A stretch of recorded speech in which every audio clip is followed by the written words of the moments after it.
capítulo 5, versículos 21 al 23. Dice así la palabra del Señor: someteos unos a otros en el temor de Dios.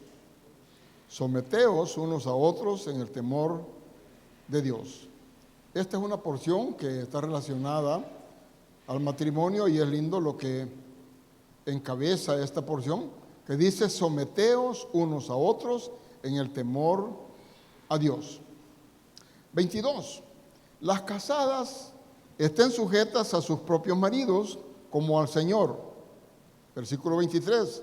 Porque el marido es la cabeza de la mujer, así como Cristo es la cabeza de la iglesia, la cual es su cuerpo y Él es su Salvador. Repito el 22 y el 23. Las casadas estén sujetas a sus propios maridos como al Señor, porque el marido es cabeza de la mujer, así como Cristo es cabeza de la iglesia, la cual es su cuerpo y Él es su Salvador. Vayámonos a 1 Corintios, capítulo 11, versículo 3. 1 Corintios 11, 3. Pero quiero que sepáis que Cristo es la cabeza de todo varón, y el varón es la cabeza de la mujer, y Dios es la cabeza de Cristo. Colosenses 3, capítulo 3, 18 y 19. Colosenses capítulo 3, 18 y 19. Casadas, estad sujetas a vuestros maridos como conviene en el Señor. Maridos, amad a vuestras mujeres y no seáis ásperos con ellas. Estas 4 versiones que hemos leído están hablando de sumisión, del sometimiento de la esposa al esposo. Pero quiero decirles que la sumisión rara vez es un problema en hogares en los que los esposos mantienen una sólida relación con Cristo y en el que cada uno está interesado en la felicidad del otro. Quiero compartir con ustedes el tema: desafiados a ser cabeza de la San Familia. Desafiados a ser cabeza de la familia. Y he tomado este tema en el marco del Día de la Madre, porque es bueno que los varones tengamos clara la responsabilidad que nos compete en el trato del hogar, pero especialmente nuestra relación con la esposa. Y estos versículos que he leído, pareciera ser, y algunas veces se resisten las hermanas, pero es porque muchas veces el esposo no se somete al Señor, sino que hace sus propios actos sin el conocimiento pleno de cuál es la orden que Dios te ha dado. Cuando el Señor dice que el hombre es la cabeza de la mujer, pero dice también Cristo es la cabeza del varón y Dios es la cabeza de Cristo. Ahora, cuando nosotros analizamos si Cristo es la cabeza del varón y el varón es la cabeza de la mujer, ¿cómo tiene que ser el trato para la mujer? La pregunta: ¿cómo trata Cristo a la iglesia?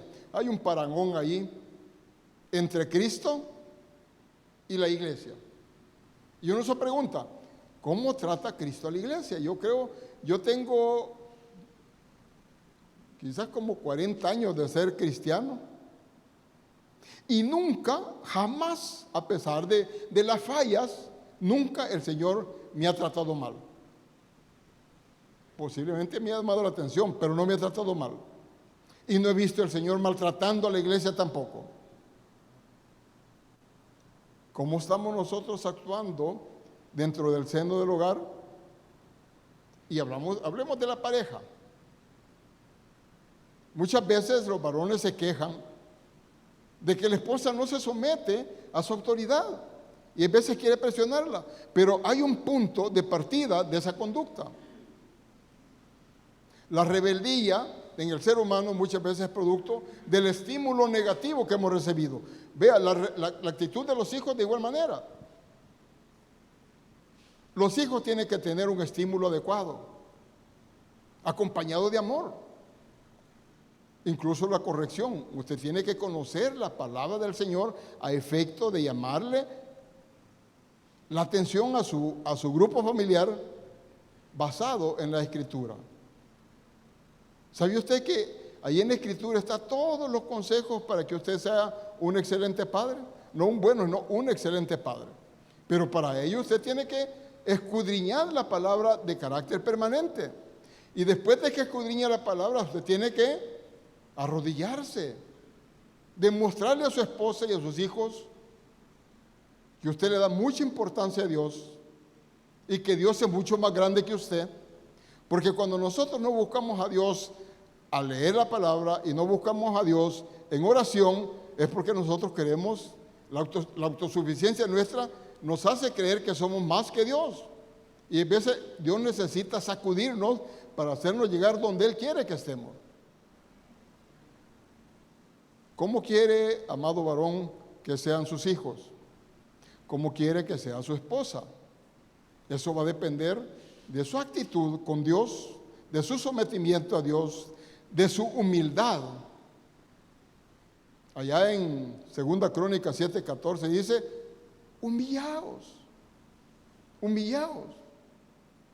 Y eso muchas veces es lo que menos abunda en la pareja, porque el varón siempre va a querer estar encima. Y eso no tiene que ser así. Dios nos ha sentado pautas para que nosotros tengamos un trato adecuado con la esposa. Les voy a recordar cuando hicieron su pacto. Aquí hay unos que tienen ya 30, 40 y otros que tienen tal vez un año de casados y un poco más. Y ahí hubo un juramento. ¿Ante quién lo hizo? Usted juró ante Dios. Dice así, en los votos matrimoniales, esto es solo para recordarles el pacto y el compromiso que tenemos, que nosotros no tenemos que romper ese pacto con Dios. Dios no ha roto el pacto, Dios lo sigue sosteniendo. Cuando estaban ustedes ante el ministro que estaba oficiando la ceremonia, dijo al novio, voy a ponerle un nombre aquí, dijo el ministro, Javier Ramírez, tomas a Evelyn para que sea tu esposa y prometes ser cabeza de ella y dedicar tu vida para amarla, honrarla con toda tu fe y ternura y respetarla de acuerdo a nuestro Señor Jesucristo y al sagrado vínculo del matrimonio hasta que la muerte los separe. ¿Cuántos se acuerdan? Y mire, al final usted dijo, un poquito nervioso, porque creo que a los varones nos ha costado un poco. Las hermanas han sido más abiertas, pero los varones como que hemos subido un poquito frenados, y no porque no amemos, sino porque la responsabilidad es tremenda y como el que tiene que asumir todo el peso es el varón. Ahí en mi casa decía mi madre, el que se casa, casa quiere. Y cuando todos mis hermanos nos casamos, nadie se quedó en la casa. Solo yo estuve en la casa porque no me entregaron la casa oportunamente, pero solo fue un par de semanas. Pero mi mamá insistía, el que se casa, casa quiere. Y esa es parte del compromiso.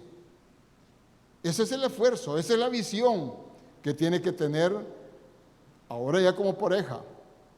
Antes era solo usted, pero ahora es usted y ella, y los dos son uno.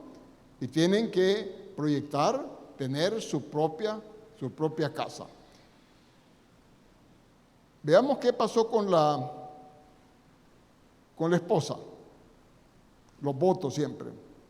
Dice el ministro, Evelyn Flores, aceptas a Javier como tu legítimo esposo y prometes serle fiel en lo próspero, en lo adverso, en las riquezas, en las pobrezas, en la salud, en la enfermedad, amarlo y respetarlo todos los días de su vida hasta que la muerte los separe. Y ella dijo, sí, acepto, muy espontánea y qué lindo.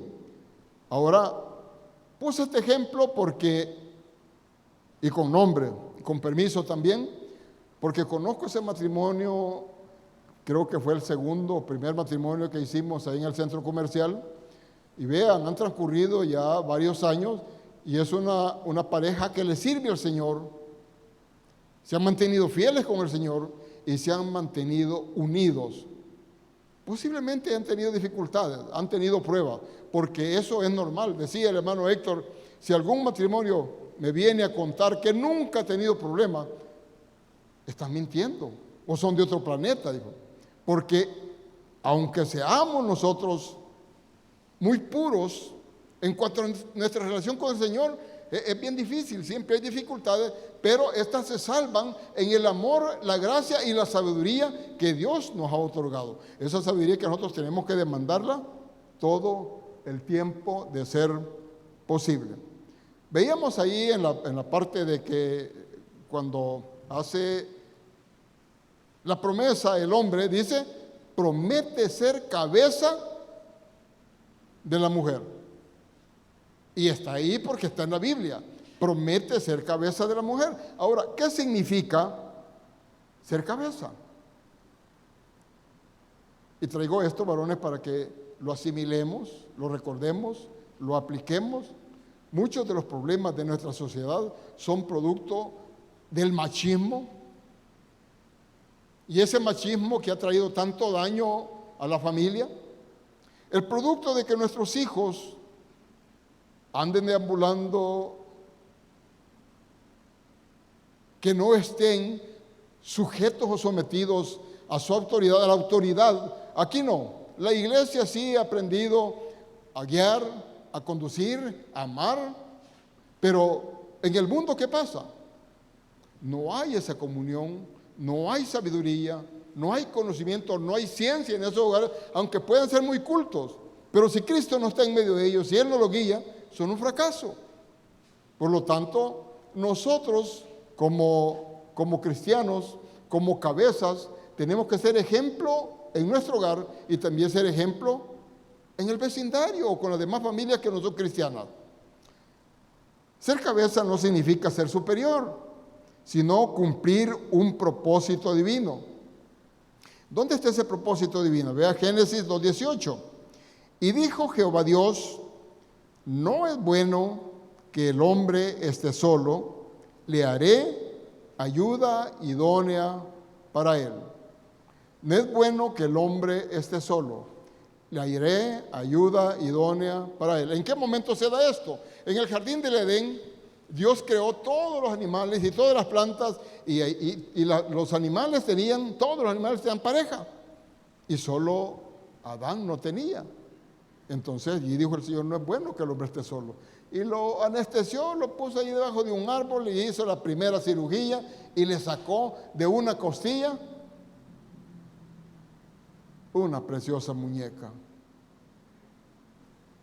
Qué bella ha de haber sido esa mujer que Dios creó, porque las cosas que Dios hace son preciosas, ¿no? Aunque en la Biblia no parece la sorpresa, pero dijo Adán que le llamaría Eva porque es carne de su carne, hueso de su hueso, y la llamaré Eva.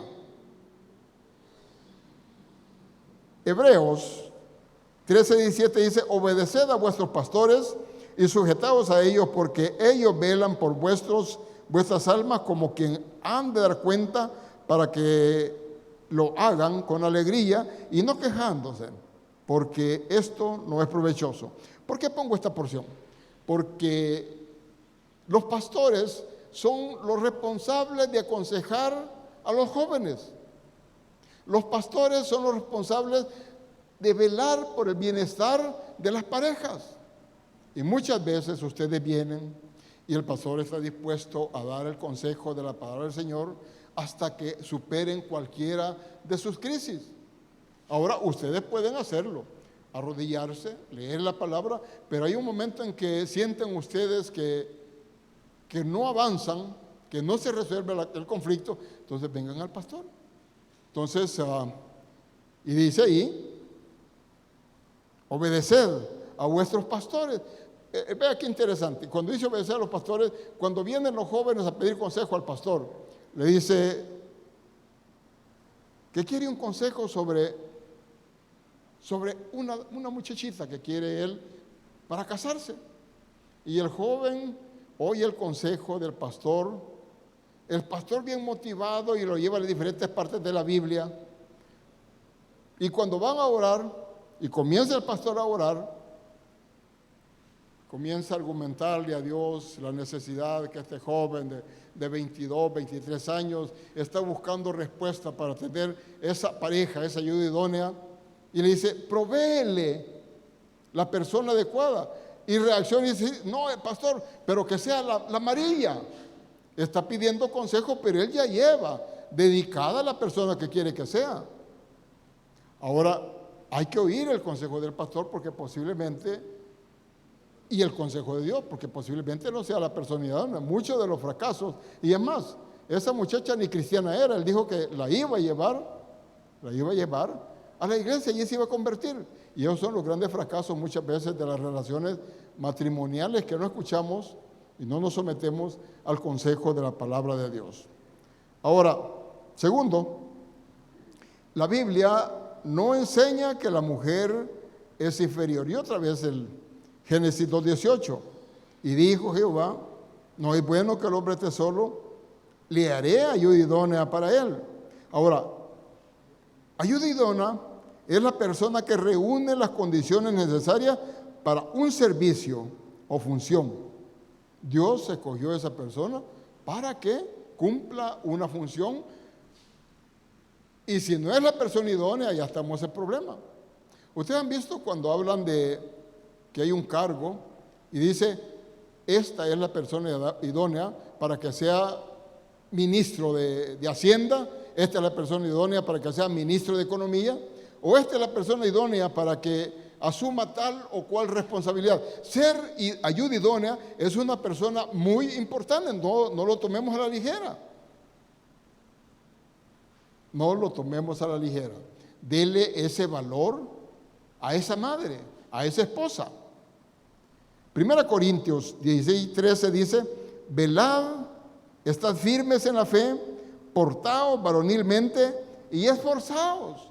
Yo estoy aconsejando que se esfuercen por revisar su relación, por revisar el valor que le estamos dando a nuestra amada esposa, esa madre de sus hijos. ¿Sabe que el mejor premio, el mejor regalo que la madre puede recibir es la conducta? Puede darle cualquier regalo, ¿qué? No le dé lavadoras ni secadoras o secadoras de ropa, porque eso es para toda la familia. Dele algo que ocupe ella.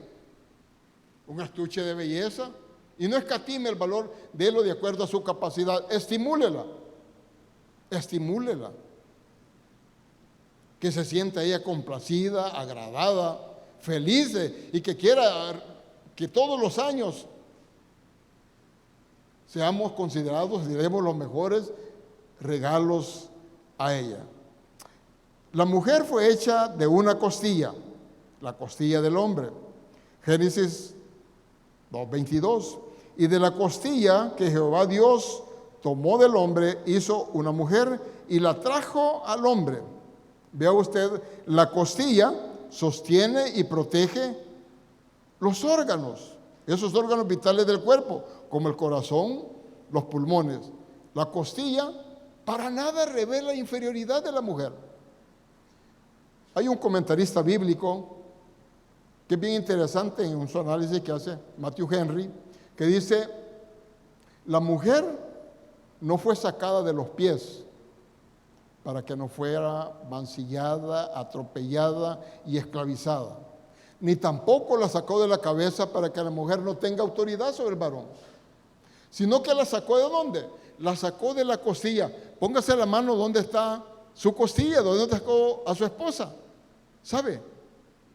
La costilla está bajo del brazo. Esto implica que su esposa tiene que ser protegida. ¿Siente su esposa realmente que usted es su protector? Que usted responde en cualquier momento, en cualquier circunstancia en que ella tenga una crisis. de la naturaleza que sea, el varón tiene que responder. Luego está la costilla muy cerca del corazón. Esto implica que la esposa tiene que ser amada. ¿Están de acuerdo, varones? Digan amén, a ver si...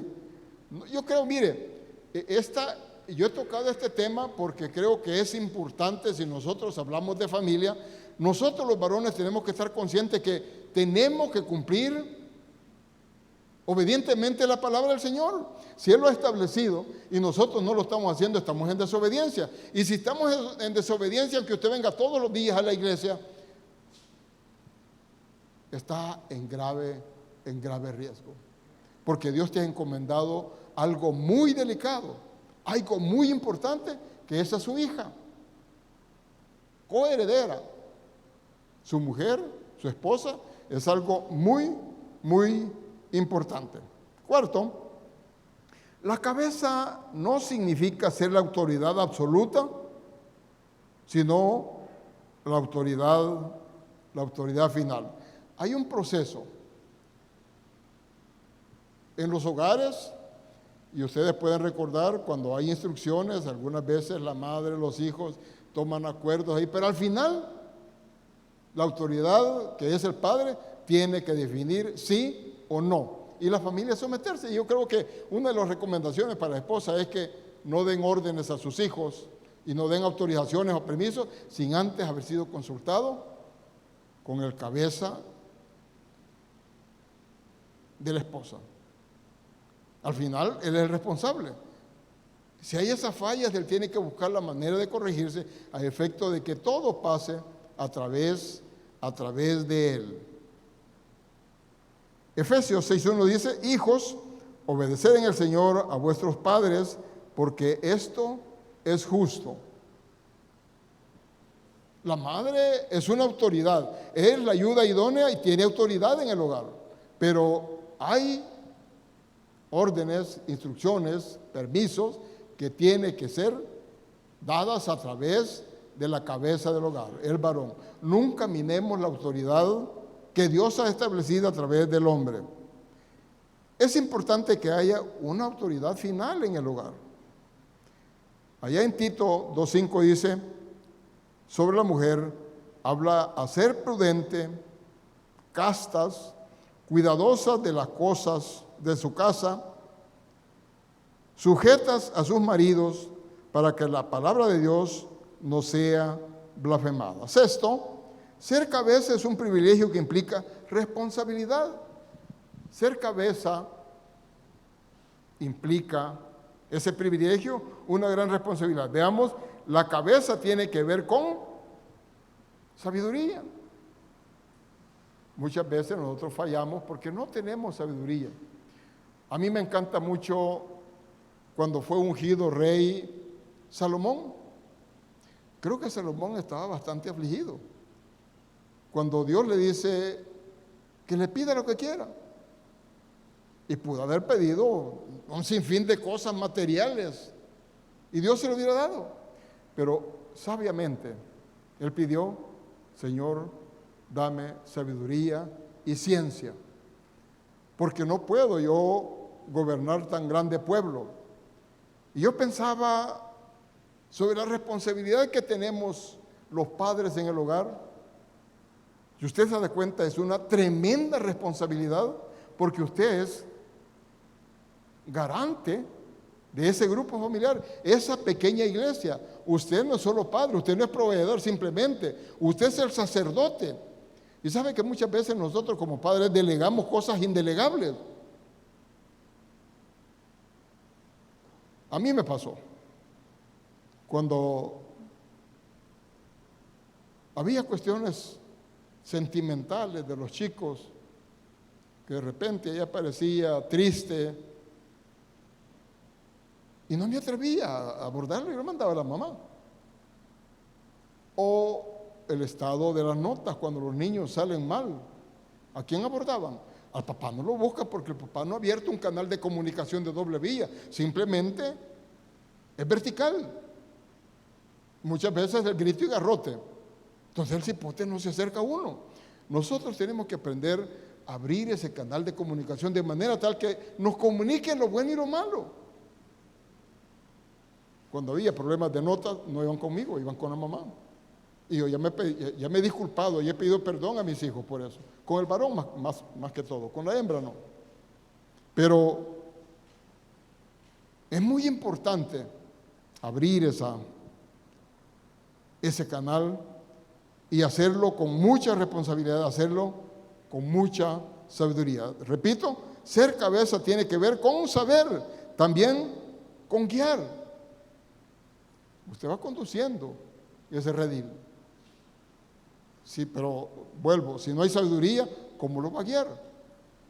¿Cómo puede un ciego conducir a los demás que están ciegos? Si las personas que no conocen al Señor definitivamente andan más perdidos que la chinita en el bosque. Perdón la comparación. Pero muchas veces las personas que no tienen a Cristo no saben cómo responder a las necesidades del niño, de la niña, de la esposa o del grupo en sí. Necesitamos como responsables saber guiar y guiarlo con la palabra, con el conocimiento y la sabiduría de Dios. También debe ser cabeza con mucha propiedad, con mucha autoridad, porque es el líder. Y el líder necesita sabiduría. Cada una de estas instancias, usted tiene que clamar a Dios sabiduría. Yo no les voy a preguntar cuántos de ustedes están clamando por sabiduría. ¿Cuántos de ustedes tienen crisis con sus hijos? ¿Cuántos de ustedes no solo tienen crisis con sus hijos, sino que tienen amargura? Y esa amargura los está consumiendo. ¿Sabe que la amargura es uno de los males más terribles que hay en la sociedad, incluso en la iglesia? Porque la amargura mata. Y la amargura es tan contagiosa, es un pecado tan contagioso, que usted está amargado por lo que le ha hecho un vecino, porque le ha hecho un hijo, por lo que le ha hecho su cónyuge, y llega y comenta con medio mundo. Y usted quiere que todo el mundo le dé a usted la razón, aunque no la tenga. Y cometemos el error de darle la razón cuando nos comentan su estado de amargura. Pero cuando alguien aparece ahí y le dice, mire, hermano o hermana, eso que usted está haciendo es pecado. La amargura es destructiva.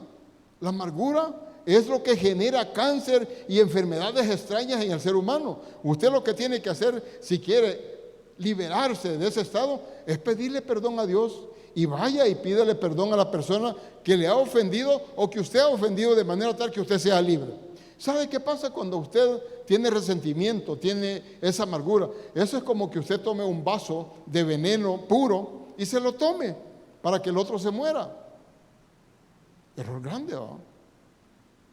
Usted está amargado, usted está resentido y el otro ni se acuerda de la ofensa que le hizo, el otro feliz de la vida. Entonces hay que ser inteligente. Por nada se amargue su vida. Usted tiene que, como cabeza, tiene que ser firme en la fe. También ser cabeza demanda portarse varonilmente. Portarse varonilmente. Ponga las cosas en orden en su casa, sin atropellar. Cuando le dice póngalas en orden varonilmente las cosas de su casa. Pero cuando eso ocurra, solo recuerde, yo soy la cabeza de mi mujer, ¿sí? Pero Cristo es mi cabeza. Y si Cristo es mi cabeza, yo tengo que ser sensato, amable, sabio, cariñoso, comprensivo. Entonces, antes de abordar y antes de señalar las cosas que tengo que ordenar, tengo también que revisar mis fallas. Porque no somos perfectos. Si hay alguien que está con nosotros que es perfecto, venga conmigo y ore y aconséjeme.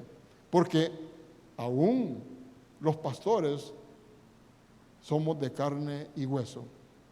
Por eso es que Pablo pedía oración. Y ustedes tienen que estar orando permanentemente por sus pastores, porque para poder llevar esta responsabilidad en sus hombros, tienen que ser respaldados del poder de lo alto.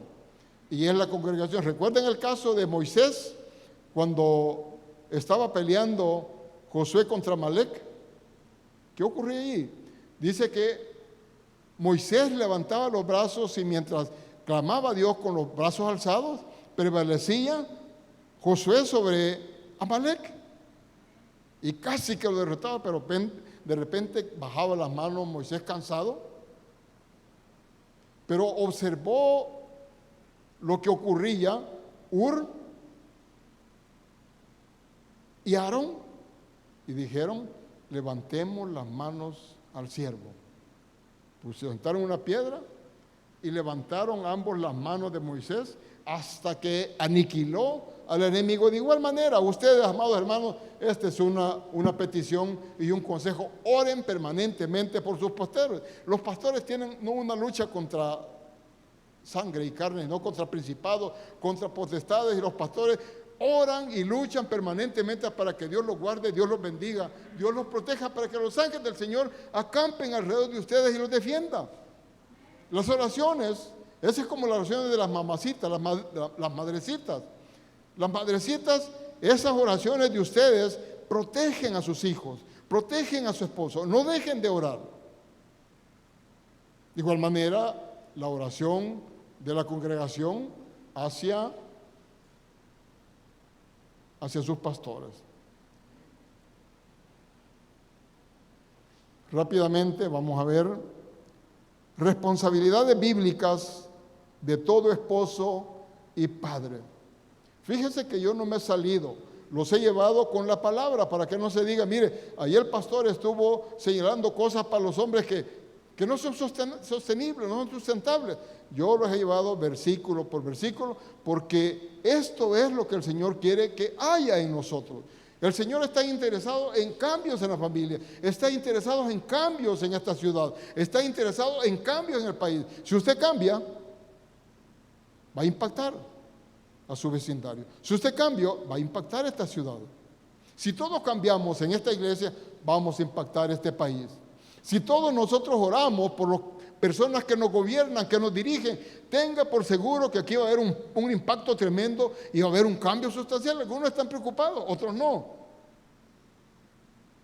Tal vez los que no están preocupados no saben qué es lo que se nos avecina. Y los que están preocupados no saben que tenemos un Dios fuerte, grande y poderoso, que nos va a llevar de victoria en victoria. Lo interesante es que toda la iglesia se agarre de Dios, pida a Dios para que haya un verdadero cambio. Responsabilidades bíblicas de todo esposo y padre. Primero, el hombre tiene responsabilidad. ¿Se acuerda el juramento? El hombre tiene responsabilidad de amar a su esposa con el amor de Cristo. No amor eros, amor erótico, sino con el amor ágape. Necesitamos amar a nuestra pareja con el amor ágape, el amor divino, el amor puro. Ese que todo lo puede, que todo lo soporta. Necesitamos ese amor en la pareja. Efesios 5:25 dice: maridos, amad a vuestras mujeres, así como Cristo amó a la iglesia y se entregó a sí mismo por ella. Qué lindo. Aunque no digan amén. Pero ese es un tremendo consejo que nos está dando a los varones.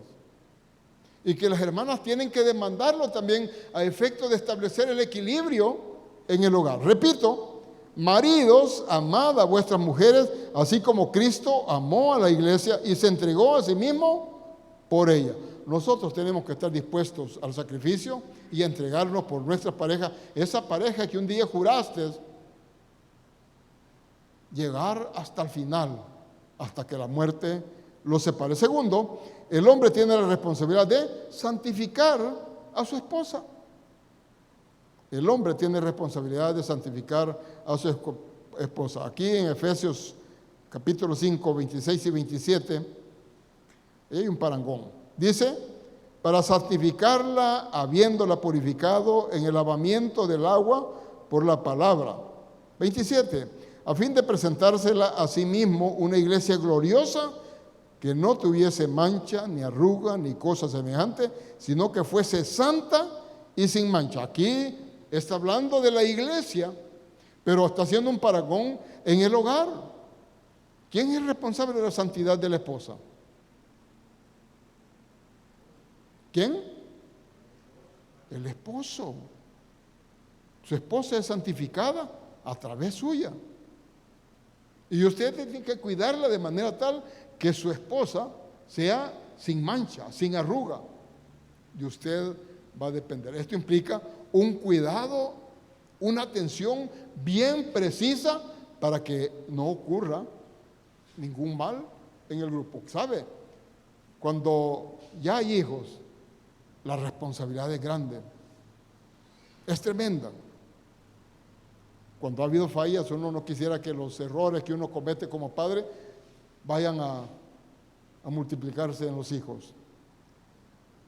Tercero, el hombre tiene responsabilidad de pastorear a sus hijos. Esa es otra parte muy importante. El pastoreo de los hijos, el pastoreo de la esposa también, aquí lo incluye. Y vea, y si tiene ahí, si está siguiéndome, vamos a Deuteronomio capítulo 6, versículos 5 y 7, si tiene cómo subrayar, hágalo y léalo, repítalo y aplícalo en su hogar. Dice, y amarás a Jehová tu Dios de todo tu corazón y de toda tu alma y con todas tus fuerzas. Versículo 6. Y estas palabras que yo te mando hoy estarán sobre tu corazón y las repetirás a tus hijos, hablarás de ellas estando en tu casa y andando por el camino y al acostarte y cuando te levantes. Repito, y las repetirás a tus hijos y hablarás de ellas estando en tu casa y andando por el camino al acostarte y cuando te levantes.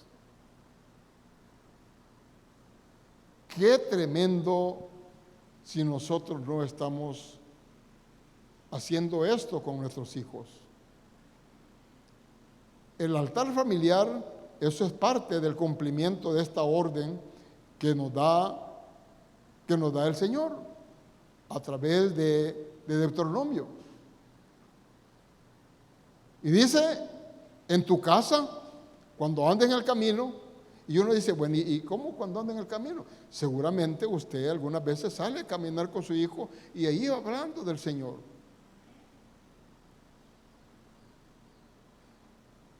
Hay muchas experiencias preciosas que usted puede compartir con sus hijos. Yo recuerdo que mi hijo tenía un problema en el colegio y el psicólogo nos llamó porque mi hijo era inquieto,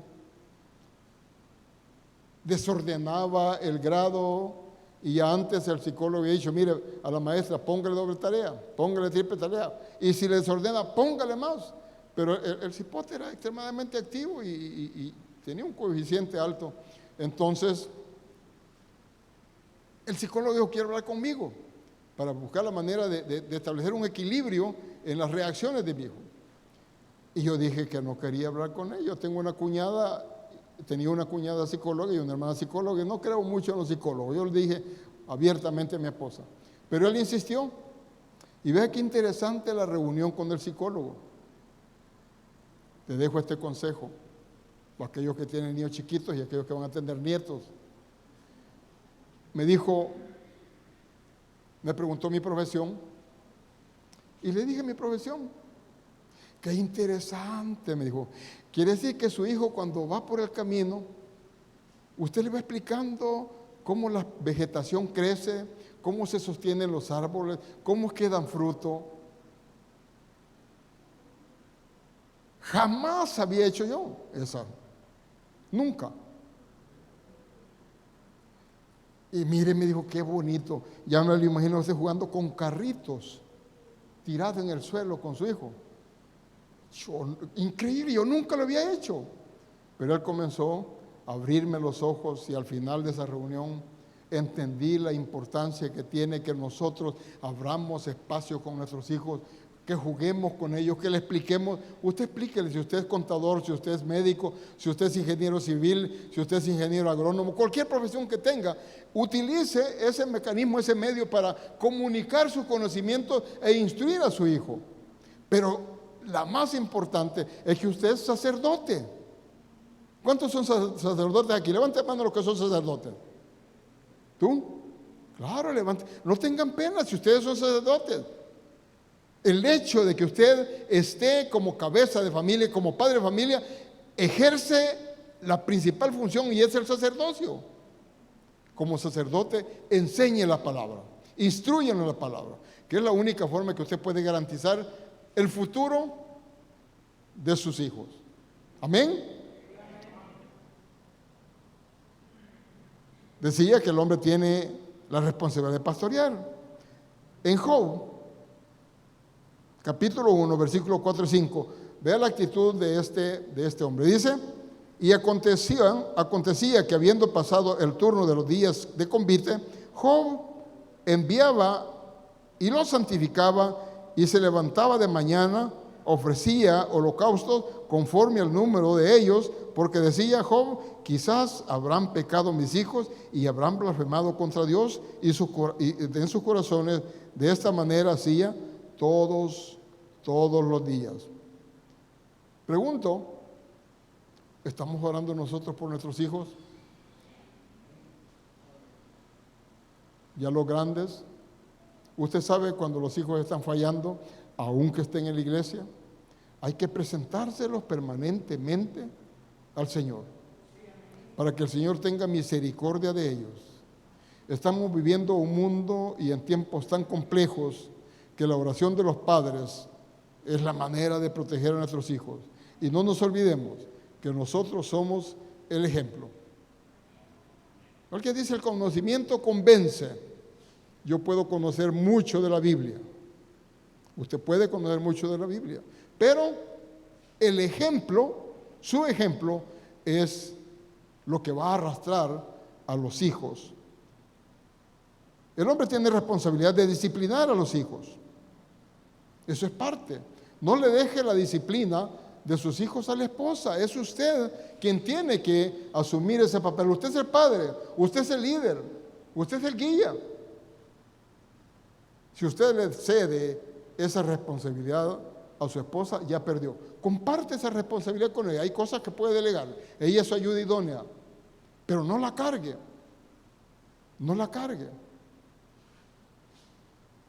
Proverbios dice, instruye, Proverbios 22:6, instruye al niño en su camino y aun cuando fuere viejo, no se apartará de él. Efesios 6:4, y vosotros padres no provoquéis a ira a vuestros hijos, sino criádlos en disciplina y amonestación del Señor. ¿Cuál es la amonestación del Señor? Ahí está en la palabra. Esto implica que usted, mi amado padre, tiene que leer la palabra para tenerla a flor de labio. Oportunamente, hable de la palabra siempre con sus hijos. Hebreos 12:11 dice, es verdad que ninguna disciplina al presente parece ser causa de gozo, sino de tristeza, pero después da fruto apacible de justicia a los que en ella se han ejercitado. Muchos de nosotros posiblemente en algún momento de la vida fuimos disciplinados severamente por nuestros padres. Mi generación no es una generación que la hayan manejado con manos de seda. Y es una generación de hierro. Es una generación que se resiste a desaparecer. Pero yo soy de la generación de buenos días, papá, buenos días, mamá, buenos días, abuelito. Y mi generación, es más, yo no era, mi familia siempre fue cristiana, pero allá en mi pueblo habían gente que lo llevaban al bautismo y habían padrinos. Allá los niños y muchachos se arrodillaban, le besaban la mano al padrino, buenos días le de Dios, padrino. Ya todo eso desapareció. Y yo creo que estos principios debe retomarlo. Nosotros tenemos que enseñar a nuestros hijos a respetar, primero a respetar a sus padres, a respetarnos.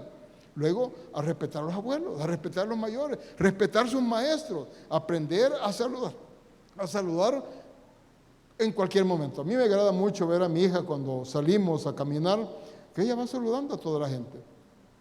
Niños, adultos, ancianos, ella tiene el cuidado de dar los buenos días o las buenas noches. Usted no pierde nada, hágalo. Que su hijo le imite a usted. Y vea, en quinto lugar, el hombre tiene la responsabilidad de proveer y proteger a la esposa. Esta posición debería, para algunos, pensar que debería ser la primera, pero el primero es el amor. Sin amor no tiene sentido la relación del matrimonio. También, veamos, aquí dice que proveer. 1 Timoteo 5:8 dice, porque si alguno no provee para los suyos, y mayormente para los de su casa, ha negado la fe y es peor que un incrédulo. Yo creo que la comunicación de la pareja es bien importante. Las necesidades han crecido últimamente. Aquí a esta iglesia no vienen este tipo de gente, pero hay algunos que antes de la dolarización le daba 100 colones a la esposa para el presupuesto. Dolarizaron y ha seguido dándole los mismos 100 colones, o sea, el equivalente como 8 o 10 dólares, y quiere que con eso cubra todos los gastos y todavía exige. Yo creo que nosotros, los varones, algunos que sean enyesados y que no pueden soltar, rompe ese yeso y comience y vea con su esposa cuáles son las necesidades que hay en el hogar. Una de las cosas con la esposa, sabe que ella requiere de cuidados, cuidar su belleza, cuidar su cuerpo, invierte en ella, es una inversión, invierta, mándela al gimnasio.